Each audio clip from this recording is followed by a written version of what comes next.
Adult Aussies forced to live with their parents. Let's have a look. Hello everyone, Florian.heise here and welcome to another episode of HeiseSays. Grab your stein of coffee. I want to have a look at this article from news.com.au that's discussing a Finder survey about, well, more Aussies forced to live with their parents. Now, we've talked about this before. Remember, a couple of years back now, when everyone started moving out of their apartments, all of the students, all of the casual retail workers, a lot of them ended up moving back home, which, frankly, there's nothing wrong with it. If you can afford to do it, if your parents will put up with you, and you can save some money, why not? Because here's the thing, there'll be a point at the other end where your parents may have to move in with you. And I speak from personal experience. That's just how life goes. You've got to take care of family. And maybe also Australia is maturing as a country, more like Europe, or we've got a large proportion of Asian Australians now, and our culture is adapting. So multi-generational housing and an expectation that, children will stay longer with their parents. So that's the Italian Australians bringing that in, and then parents living with the kids. That's the Asian Australians bringing that in. We're a multicultural basket of not being able to afford a bloody house. That's what it is. Let's have a look at this, everyone. A fresh study has found the housing generation gap is widening as more young Australians are forced to live with their parents. A new study has found a stark housing generation gap found. I think we're already well aware of that. Anyway, young Australians are now putting off home ownership in favour of staying at home with their parents. Well, that is what we're hearing every time we see an article about a McDonald's worker who got into housing, or a KFC worker who got into housing, or someone with a casual job who started building a housing empire.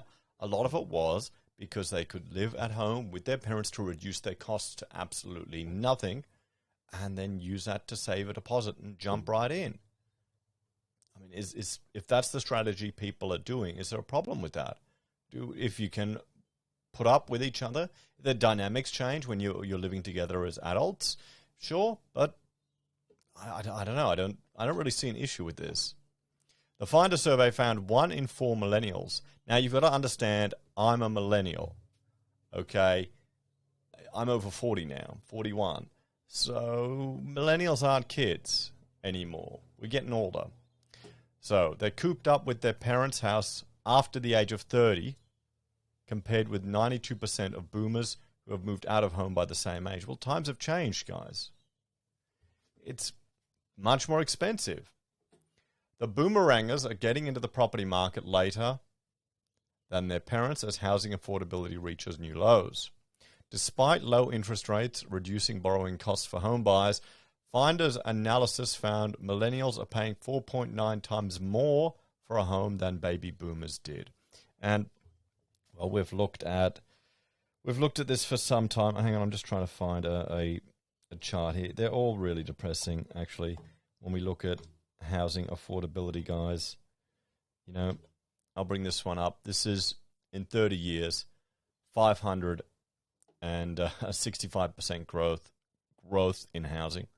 Look at that, Sydney. 173 grand in 1990 to 1.15 million. And this is September 2020, so this is out of date now.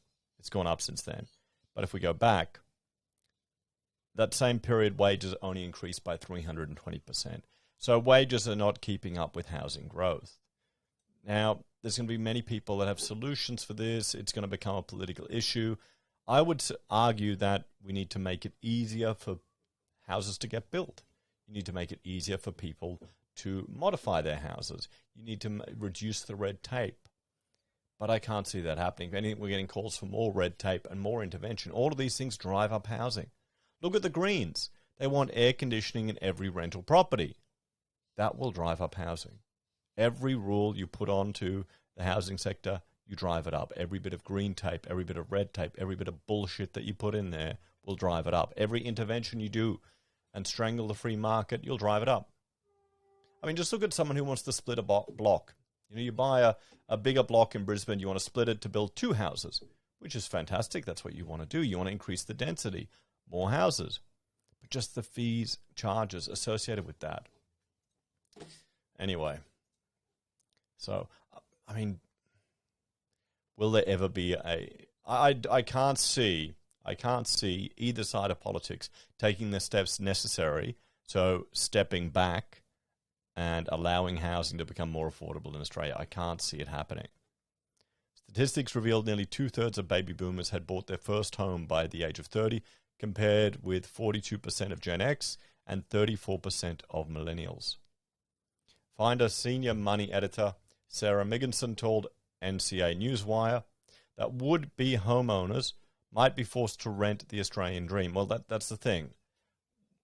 We're becoming more like Europe, which is funny when you look at how much land is available here in Australia, but people only want to live along the east coast pretty much, and maybe in Adelaide, Perth, a little bit in Northern Territory.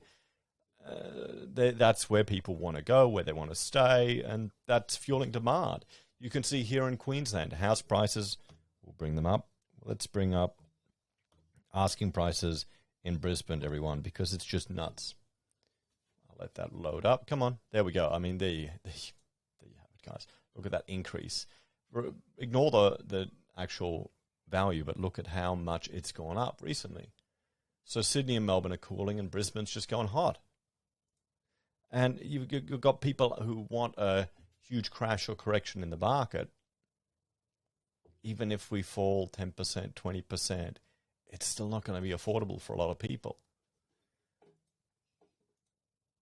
Many young people are concerned that unanticipated price growth over the last couple of years has ruined their chances of buying a home, she said. The pandemic had a disproportionate impact on young Aussies, who were more likely to lose work or have their studies disrupted.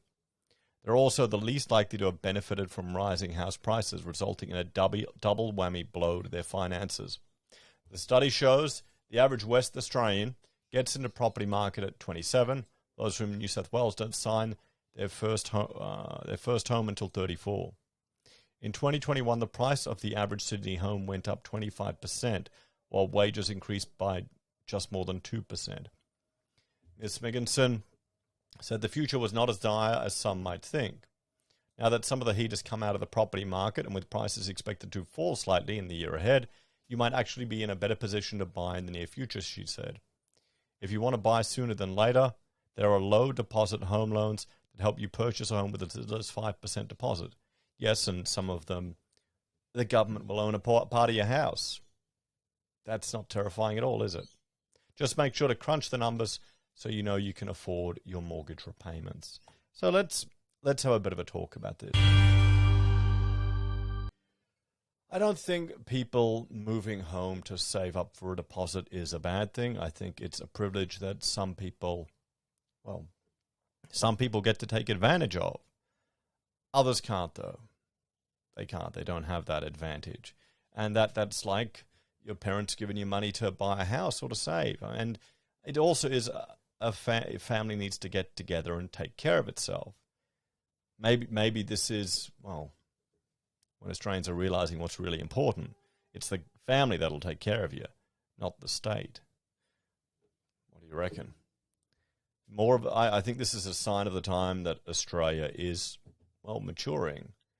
We're no longer going to be a country where the average person can afford to buy a house in Sydney or Melbourne or maybe even Brisbane eventually with just the insane prices.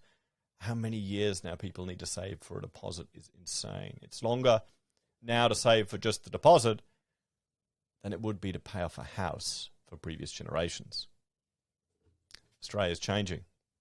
I'd like us to, free up the market to allow a correction, but until we need to get supply increasing significantly. And how many people will step in the way of that? Let me know your thoughts on this one in the comments below. Thank you for watching. Like, share, and subscribe to the channel if you're a fan and enjoy the content I find and put together here. There are a few ways you can help out. You can join us on YouTube or Patreon, sign up for SelfWealth or Stake, or use our affiliate links at Amazon, eBay, Independent Reserve, or AussieBroadband. Take care, everyone. Have a great night, and I will see you all in the next episode of HeiseSays. Let us know in the comments if you have moved home to save money. I mean, young couples move home, convert the garage into a bedroom, and just tough it out for a year to save that big deposit. Maybe it's what you got to do. what you've got to do.